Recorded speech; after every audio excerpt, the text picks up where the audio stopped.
We were scanning the River Foyle in Derry. We were using the C-Max side scan sonar. It was donated to us by the O'Toole family in Ballyvorney. And came on an image that we didn't expect to see. And it turns out it probably is looking possibly that it could be the image of a German U-boat that sunk there during the Second World War. And at the moment now nothing has been verified.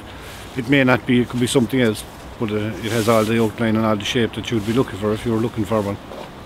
So we're returning there now this weekend. We've been asked up by the Department of the Environment to rescan the whole thing again and to check it out, and they're bringing in divers in from the Royal Navy in Faslane in Scotland early next week to dive on it and try and identify it. If it turns out that it's a war grave, then it will be left undisturbed. Just left there, nobody is allowed to go near it. There's an exclusion zone on it at the moment, and if it turns out to be a war grave, it will be left there. If it's not, they're talking about the possibility of raising it and putting it on permanent display in Derry. So we'll have to wait and see what happens. This weekend should tell us that now. The scan should be fairly conclusive. And we'll know after that then where we're going.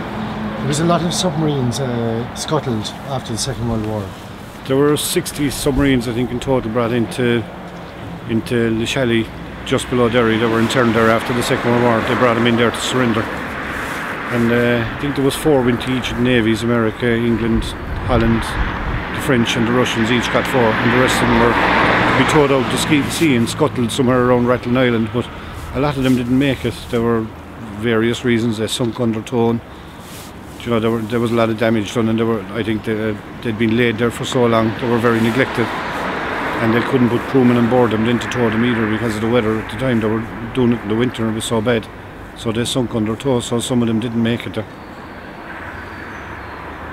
Yeah, this is an outline of the scan that we took on the day above the first scan that was done. And you can see a clear outline of the shape of the sub underneath the water, if it is a sub. It may be some other object, it might be a boat of some shape, but it's looking increasingly like it's a sub because we have much more outline on the outside of it, both sides. And we think that this may be part of the conning tower of the sub. We won't know until somebody actually gets down there now next week and has a closer look, and that will tell us then.